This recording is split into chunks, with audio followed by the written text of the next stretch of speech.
Hello दोस्तों, स्वागत है आपका हमारे YouTube चैनल न्यूज होम में। दोस्तों, इंदौर से 40 किलोमीटर दूर बांगरदा में 15 साल के बेटे को पिता ने फांसी पर लटकाया। दोनों हाथ काटकर 300 मीटर गहरे बोरवेल में फेंक दिए। कारण था गांव की एक महिला से पिता के अवैध संबंध। लड़के ने दोनों को साथ में देख लिया था। पेचीदगियों से भरे इस हत्याकांड में पुलिस को प्रोलॉन्ग इंट्रोगेशन टेक्निक और सबूत जुटाने के लिए नुकीली कीलें इस्तेमाल करनी पड़ी। पिता श्रद्धा आफ्ताब केस की तरह अपने बेटे के टुकड़े टुकड़े कर देना चाहता था, लेकिन क्यों नहीं कर सका। दरअसल 5 दिसंबर की सुबह तकरीबन 6 बज रहे थे। गांव बांगरदा में हल्की चहल पहल होने लगी। इसी बीच मोहनलाल कलोता अपने घर पहुंचा और वह रात को घर से खेत में पानी देने का कहकर निकला था। घर आकर 18 साल की बेटी से पूछता है, बेटा हरिओम कहाँ है? यहीं तो सोया हुआ था रात में, कहाँ गया? बेटी हैरान थी कि पिता खेत से सिंचाई करके घर आए ही हैं और अचानक हरिओम को क्यों पूछ रहे हैं। उसे थोड़ा अजीब लगा, पर यही कहा कि यहीं होगा। मुझे भी नहीं पता। इस पर वह तनतनाते हुए आसपास ढूंढने लगा। फिर पड़ोस में रहने वाले राहुल नाम के शख्स के साथ मोटरसाइकिल से इंदौर की तरफ निकल पड़ा। वह यहाँ कनाड़िया के पास अपनी बहन के घर पहुंचा और हरिओम के बारे में पूछने लगा। और साथ आया राहुल भी कि यह बात तो मोहनलाल फोन पर भी पूछ सकता था, इतनी दूर क्यों ले आया।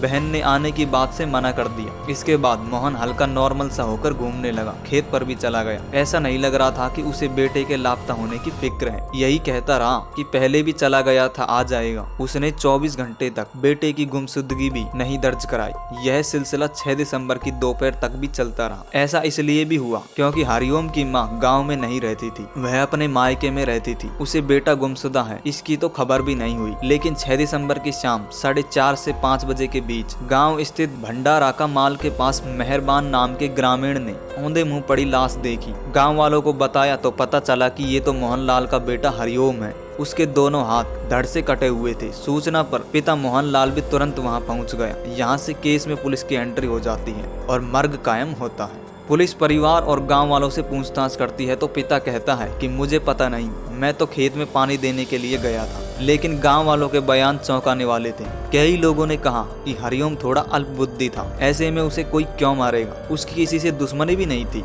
और ऐसा वो लड़का भी नहीं था, बल्कि हम तो उसे बड़े उदार नजरिए से देखते थे। यहाँ से पुलिस का माथा ठनका। पिता मोहनलाल पर शक की सुई घुमाई और गाँव वालों से इनपुट लिए तो उसके कैरेक्टर पर कुछ बातें सुनने में आ गई। पुलिस ने तुरंत उनकी कॉल डिटेल निकाली तो पता चला कि उसकी सबसे ज्यादा बातें जिस नंबर पर हुई हैं वह गांव की ही आशा का है, जो शादीशुदा है और उसके भी 2 बच्चे हैं। इतना ही नहीं, हरिओम के लाश मिलने के 3 दिन पहले आशा और मोहन के बीच करीब 29 बार बातचीत हुई थी। 3 दिसंबर को 20 बार और 4 दिसंबर को 9 बार। पुलिस माजरा समझ गई कि मामला अफेयर का है। यह पता चल ही चुका था कि मोहन की पहली पत्नी छोड़कर जा चुकी है, दूसरी पत्नी भी उसके साथ नहीं रहती है। लेकिन जब मोहन से पूछताछ शुरू की तो वह पुलिस को साइको जैसी हरकतें करने लगा। यहाँ से पुलिस ने पूछताछ का गियर चेंज करने का फैसला लिया। एक्सपर्ट बताते हैं कि ऐसे लोग कितनी भी शक्ति हो नहीं टूटते हैं। ऐसे लोगों से प्रोलॉन्ग इंट्रोगेशन टेक्निक से आसानी से सच उगलवा सकते हैं। पुलिस ने यही किया। पूछताछ अधिकारी ने कहा कि तुम्हें आशा ही चाहिए न, बोलो चाहिए या नहीं, यदि हाँ तो सच बताओ। पहली बार में मोहन ऊपर नीचे होने लगा, लेकिन साफ साफ नहीं बोला। इस पर पुलिस ने एक कदम आगे बढ़ाते हुए कहा कि तुम्हें तुम्हारी आशा भी दिला देंगे और इस केस में तुम्हें बचाकर उसके पति राहुल को फंसा देंगे, फिर तुम आराम से साथ में रह लेना।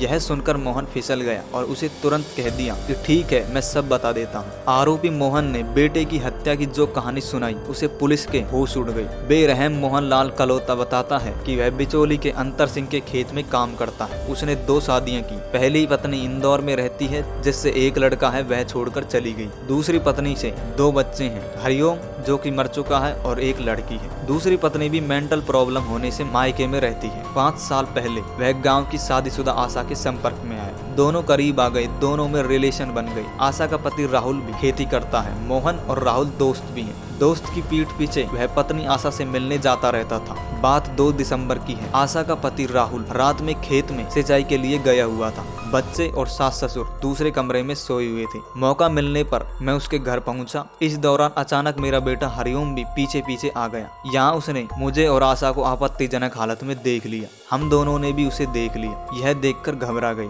मुझे पता था कि बेटे को ज्यादा समझ नहीं है, लेकिन मूलतः खिड़किया की रहने वाली आशा को यह यकीन नहीं हुआ। उसने कहा कि कुछ करो वरना बहुत दिक्कत हो जाएगी, मेरी जान ही चली जाएगी, कुछ भी करो, चाहे बेटे को मार दो पर यह रात सामने नहीं आना चाहिए। इसी के बाद हत्या करने का फैसला लिया। 5 दिसंबर की रात करीब 2:30 बजे आंगन में सोए बेटे हरिओम को उठाया और कहा कि चलो खेत में पानी देकर आते हैं। बेटा पिता से डरता था, इसलिए बगैर कुछ बोले ही चल दिया। रात को वे खेत के पास जंगल में गए और उसने कच्चे टपरे पर चढ़कर उसे कुछ दिखाने लगा। मौका मिलते ही पहले से रखी हुई रस्सी से बेटे का गला कस दिया, उसी छत के सरिये से बांधकर बेटे को लटका दी। इससे दम घुटने से उसकी मौत हो गई। उसे वो वहीं झाड़ियों में फेंककर घर के लिए चल दिया और शादीशुदा प्रेमिका आशा को फोन पर बता दिया कि मैंने उसे फांसी लगाकर मार दी और बॉडी छुपा दी है। इस पर आशा ने उससे कहा कि ऐसे तो पकड़े जाएंगे, उसके टुकड़े करके कहीं छुपाओ ताकि पता नहीं चले। और तब 35 टुकड़े करने वाला श्रद्धा आफ्ताब केस सुर्खियों में था। इस पर 1 घंटे बाद फिर से मोहन उसी जगह खेत में पहुंचा और दराते से बेटे के दोनों हाथ काटे। इसके बाद उन्हें 300 फीट से ज्यादा गहरे बोरिंग में फेंक दिए। हल्का उजाला हो रहा था और खेतों में हलचल थी। लाइट चमकते देख मोहनलाल घबरा गया। उसने पुलिस से कहा कि बेटे के दोनों हाथ काटते काटते वह थक गया था, क्योंकि वह अकेला था। सुबह भी होने लगी थी, इसलिए घबराकर लाश छुपा दी और घर लौट आया।